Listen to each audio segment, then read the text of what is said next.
Good evening and welcome to ICU TV Main News. We take a look at the stories making headlines. IBA directs KBN to address compliance breaches.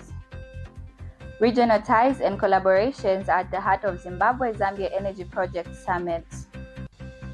ZRDC Board Chair urges mining sector to lead power generation.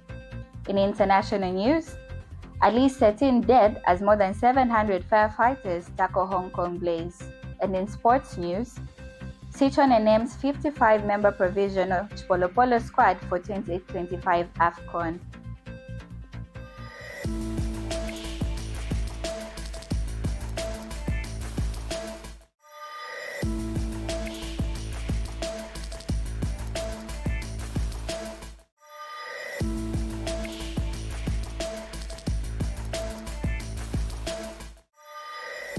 With the news details, my name is Amina Mutambo. The Independent Broadcasting Authority (IBA) has issued directives to Kenmark Broadcasting Network (KBN TV) following breaches of broadcasting standards on the Daylight Breakfast program aired on 7th October 2025. The authority found KBN TV guilty of airing unsubstantiated claims, failing to properly moderate the program, and using a politician as an analyst without editorial justification. The station appeared before IBA on 22nd and 30th of October to respond to the charges. IBA has directed KBN to ensure all analysis is fact-based, retrain on-air staff to strengthen moderation, and avoid using politicians as analysts.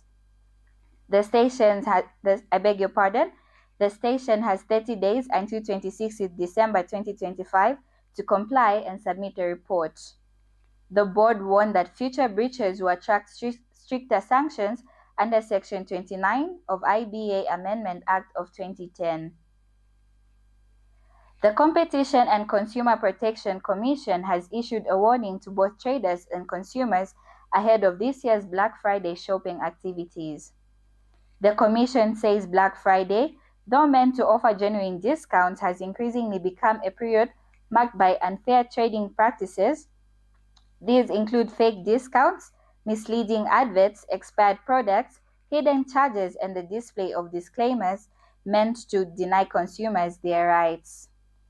The Commission notes that some businesses have been deceiving shoppers by advertising discounts that do not exist. In many cases, products shown as discounted during Black Friday are the same prices they were in previous months.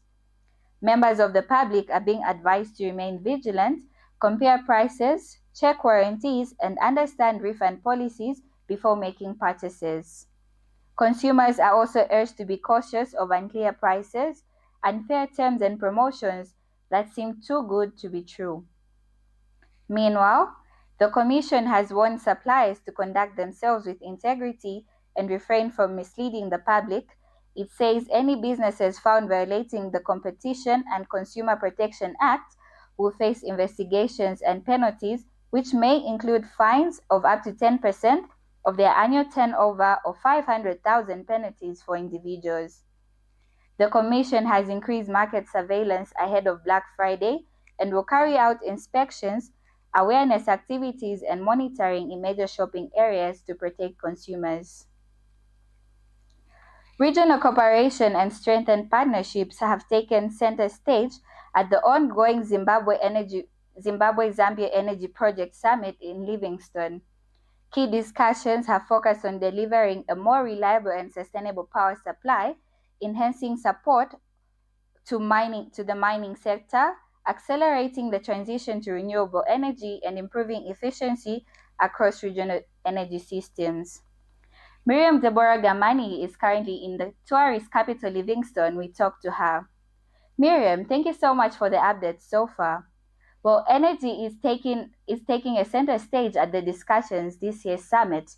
Could you please give us a discussion or a conclusion, or what resolutions have both parties come up to ensure that both countries arrive at a solid and positive conclusion?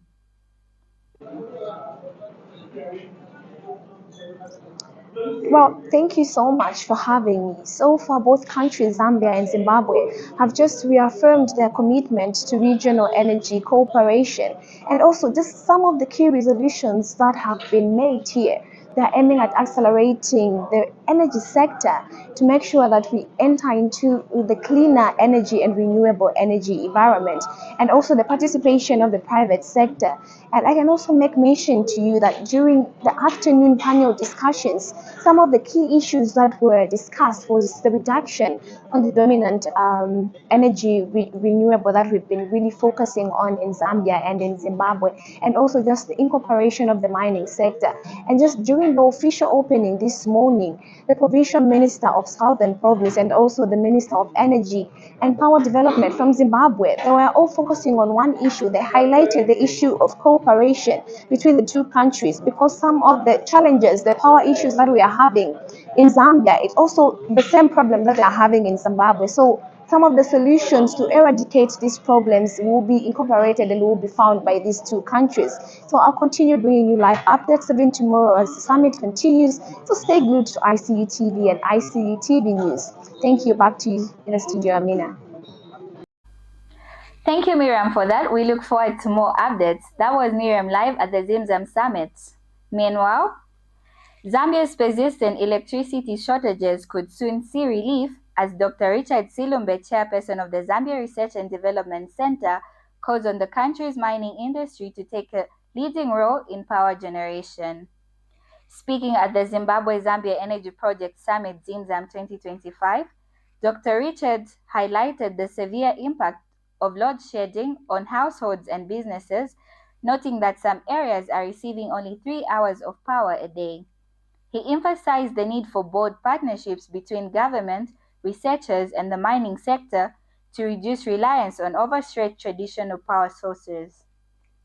It's imperative that the mining sector gets involved in production of power, and we have seen from our colleagues who are in the mining what they have said. We have gotten a lot from them that they cannot sit and wait for ZESCO, for instance, to provide power to them. They have gotten into production of power as it is. And this is very commendable. As Zambia Research and Development Center, we believe that government should even move further to ensure that we put up a statutory document to give leeway to mining companies to continue producing power for their production. That should not be the only aid. We need also to ensure that we talk about investment in real production of these products that give us renewable energy. For instance, we have talked about all kinds of investment, but we have not touched the issue of storage. We have lithium in Zambia. We need investors to come and produce lithium batteries here in Zambia. And I'm happy to hear from the Minister of Zimbabwe who said that they are banning exportation of lithium because they want the locals to benefit. When lithium batteries are produced in Zimbabwe, it means that there will be more jobs. This is what we want in Zambia. More production. The catchword is production.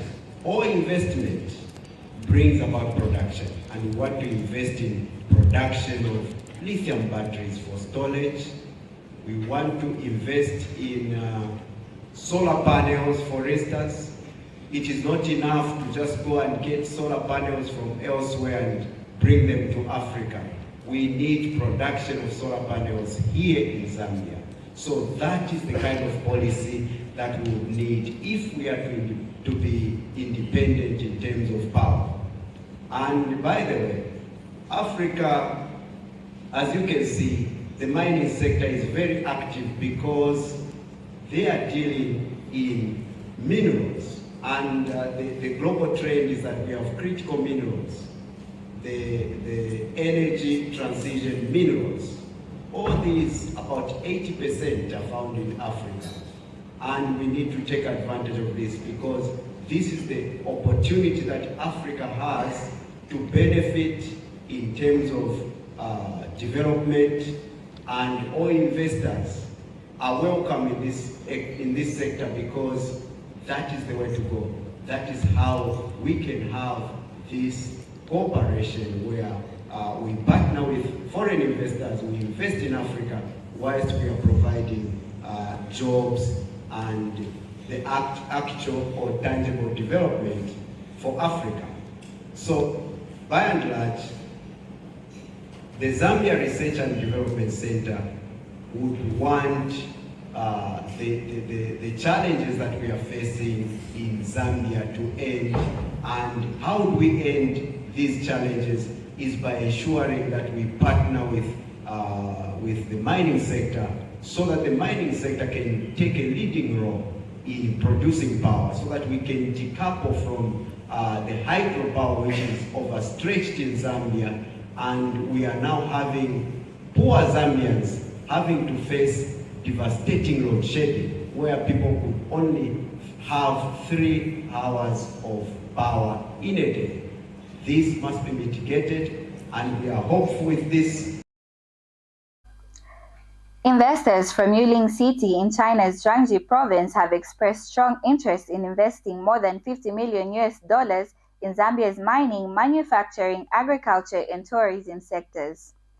The delegation is in the country to identify suitable land on the Copper Belt and other regions for planned projects.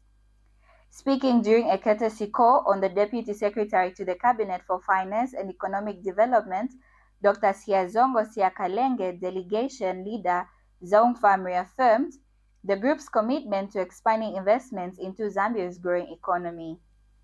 Dr. Siakalenge welcomed the move, saying Zambia has vast opportunities yawning for investment, and urged the visiting investors to consider ventures in mining, manufacturing, agriculture, tourism, and energy. Meanwhile, Zambia's Development Agency Director General Albert Halwampa assured investors that Zambia continues to offer a stable and attractive business environment with policies designed to support both local and foreign investment.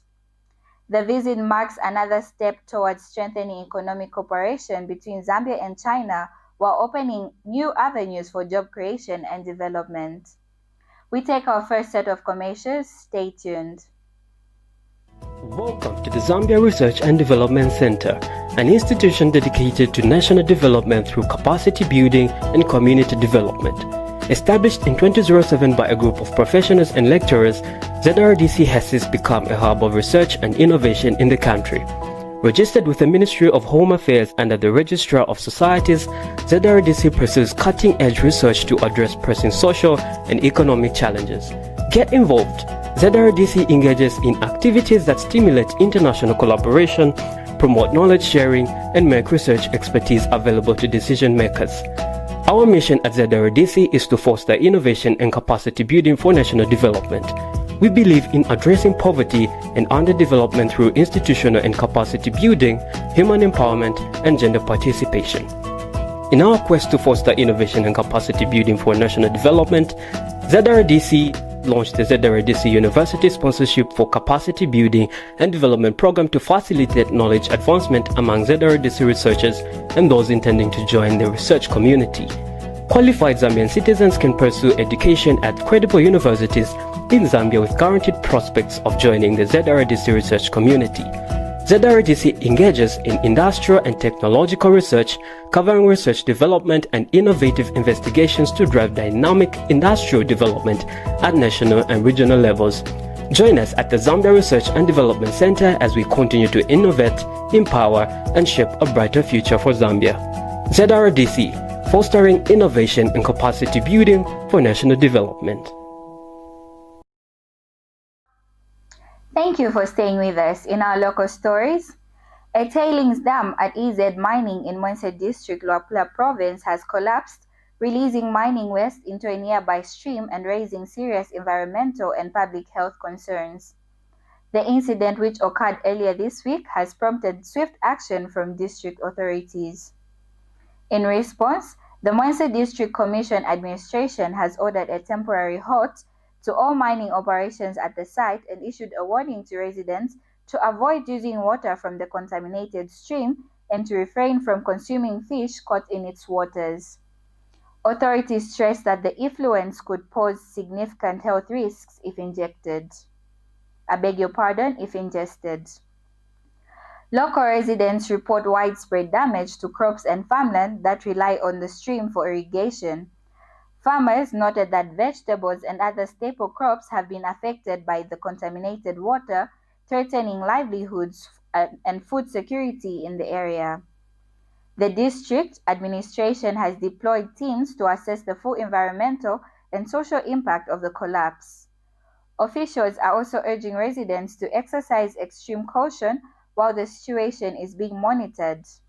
Investigations into the precise cause of the dam failure are currently underway, with both the mining company and relevant regulatory bodies expected to provide updates as they become available. Police in Gwembe, Southern Province, have rescued a newborn baby who was found dumped in a pit latrine at Chipolopolo Primary School. Southern Province Police Commanding Officer Mono Namalongo said the incident occurred yesterday, November 25th, between 1 a.m. and 7 a.m. The discovery was made when a person inspecting the school toilets noticed blood and alerted the teachers. While cleaning the facilities, some pupils reportedly heard the cries of the baby coming from the pit latrine. Police, assisted by medical personnel, promptly retrieved the infant who was found alive. Commander Namalongo confirmed that the mother has not yet been identified, and authorities have launched investigations into the circumstances surrounding the case.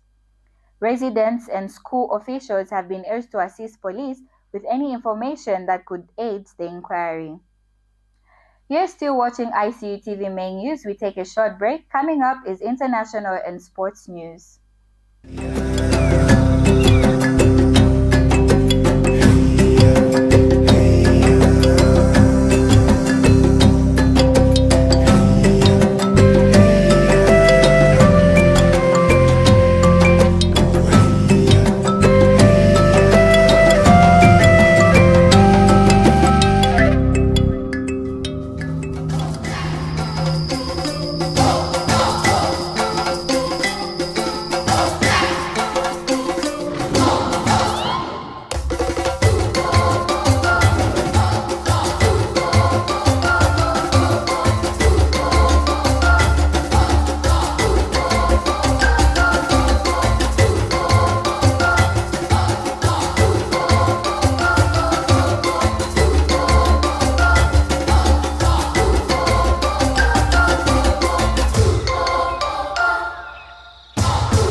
Watching ICU TV Main News. Now in international news.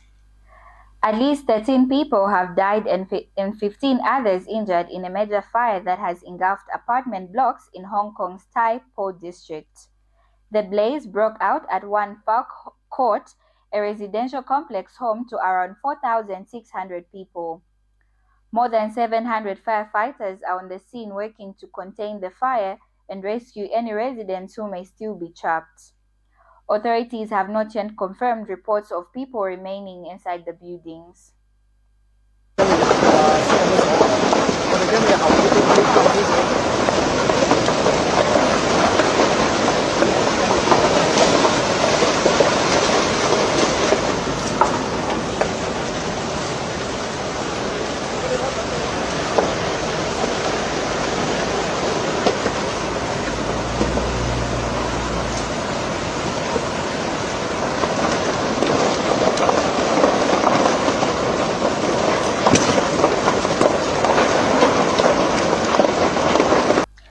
In international news, a group of 24 Nigerian girls who were abducted from their boarding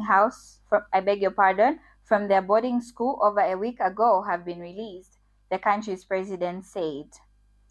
Armed assailants stormed the school in Nigeria's Kebbi State on 17 November, killing 2 members of staff and abducting 25 students, One was able to escape soon after.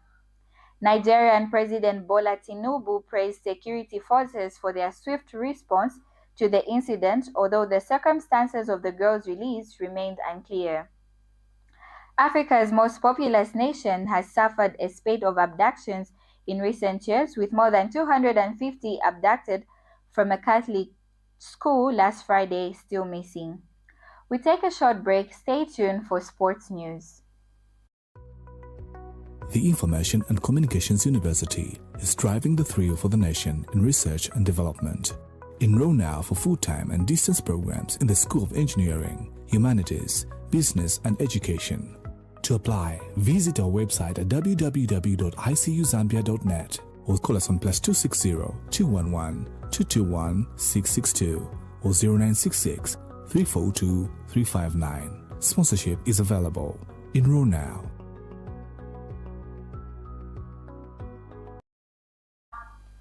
Welcome back, and now in sports news. Chipolopolo coach Moses Sichone has announced his 55-member provisional squad for the 2025 Africa Cup of Nations in Morocco. The squad includes promising talents from both domestic and international leagues. Notable co-ups include 21-year-old Manchester City defender Jadel Katongo and Australian-based striker Jack Kalichi Lane, who scored on his debut for Zambia during the recent FIFA window. Several players from the Under-17 FIFA World Cup project, including Jonathan Kalimina, Abel Nirongo, and Christos Tambala, have also been included. Other newcomers are Chanka Zimba from Scotland's Inverness Caledonia, Thiso, and Frank Chileshe from Georgia's Lokomotiv Tbilisi. And the squad will be trimmed to 28 players in line with CAF guidelines. The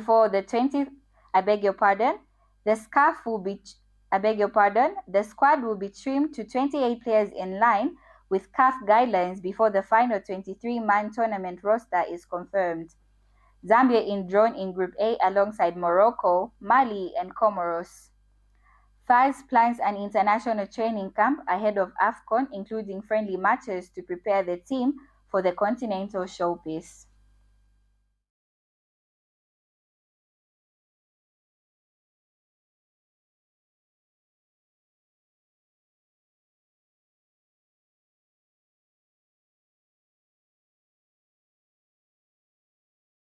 That sports item brings us to the end of our main news, but before we go, a quick recap of the stories that made headlines.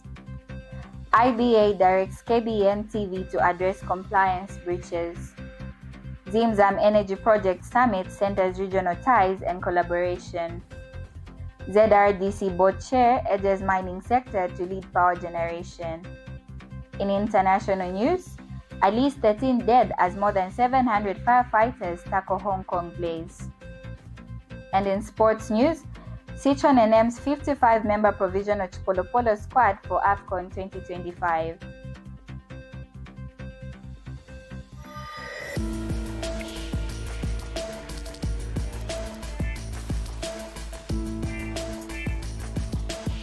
Thank you so much for watching ICU TV Main News. For more news updates, please stay tuned to our Facebook page, that's ICU TV for our main news, and our website at ICU TV ZM.